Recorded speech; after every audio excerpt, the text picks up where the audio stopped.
Hey everyone, Viking back with another video. Today we're looking at NEODORI Forever, which is a stylish retro indie arcade racer in the vein of Outrun and Horizon Chase Turbo, the last one I did a couple videos back. Kind of sticking with the arcade race theme here. It's got that throwback, what is it, PS1 graphics, I guess, kind of, but it's really cool. It's also very challenging, but the art style is phenomenal.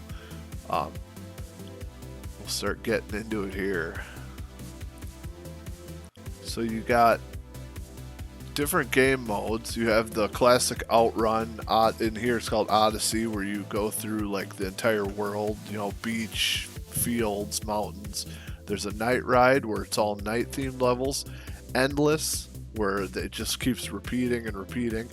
Zen mode has no cars or objects on the track. You can just kind of get into your drifts and do all that. And then there's a rival mode. So I like the Zen mode just for chilling, but here's the cars I unlock. There's a bunch of cars. You collect coins on the levels to unlock the different cars, and every 300 coins you can go into the little shop and get a random car. So I still have a lot to unlock, but I've unlocked quite a few, and there's a good variety of looks. As far as I can tell, they all handle the same, and you aren't going to get any, you know, they're all going to handle, the Ferrari's going to handle the same as the Volkswagen Bug. So there's no differentiation between that. It's just the look of what you want to race with. The oldie.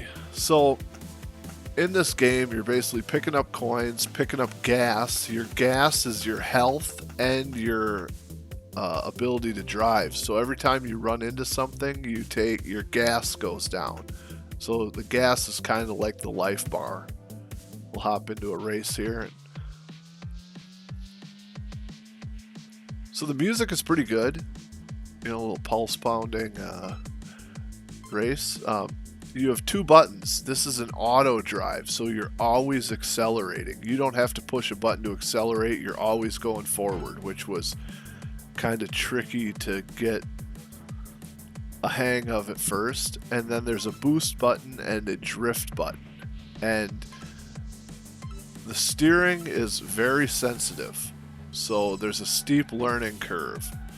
When I turn the corner, I hit the drift button, and it took me, I would say, an hour of playing before I felt comfortable with the controls. And I'm bouncing off stuff here. I'm still not the best, but it does feel good when you get into a drift or have a good, get into the zone with the controls. So it's just I would call it a really steep learning curve. Some might call it bad controls, but I was able to progress in the game as I started getting a feel for the controls and whatnot. So I wouldn't say they're tough. It's a tough game. It would have been nice if it was a little more user friendly, and I really think it has something to do with the sensitivity on the joysticks. You can't use the D-pad, which would be nice, to just use the D-pad to control. There, I ran out of health and my run was over. But if you once you get a feel for the touch of the joysticks, you'll do okay, I think. This game was $1.49 on sale, so it's not going to break the bank.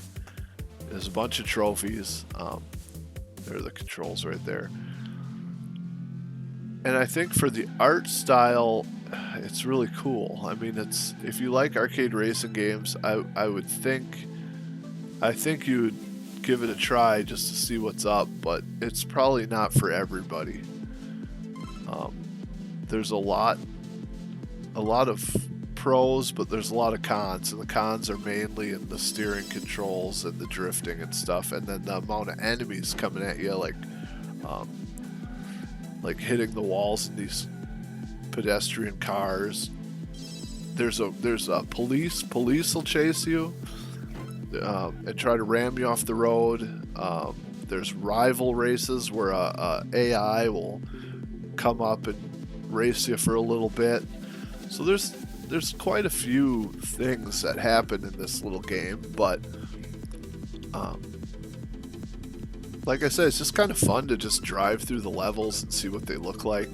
This is like the fields or whatever. And yeah, just get the coins, get the gas, get the boost. That's a boost, that little lightning thing, and then see here, I'm kind of in the zone.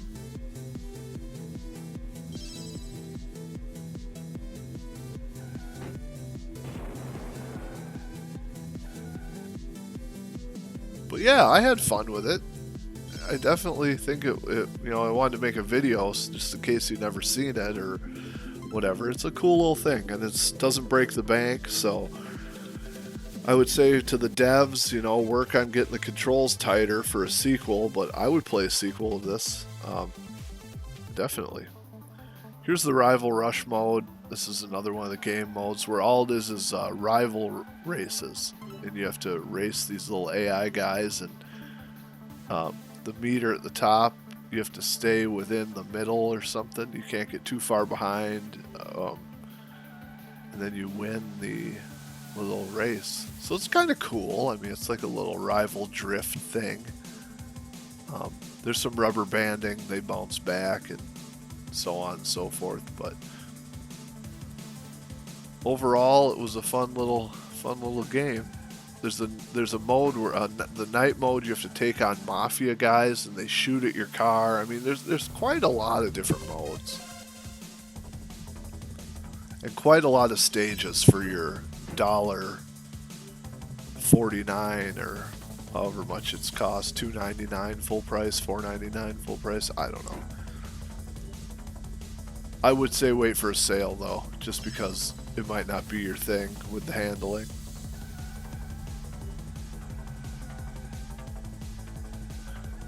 But it's definitely a nice little distraction, and and like I said, it's stylish, it's artistic, it has a cool look. Just has a steep learning curve on those controls. So yeah, so you basically just race through all the rivals in the game, and you face these rivals in the regular mode every 3 races. I think you have to do a rival mode or rival race. So that is NEODORI Forever. Cool little racer, cool style, challenging, and I don't know, I think it's worth a play if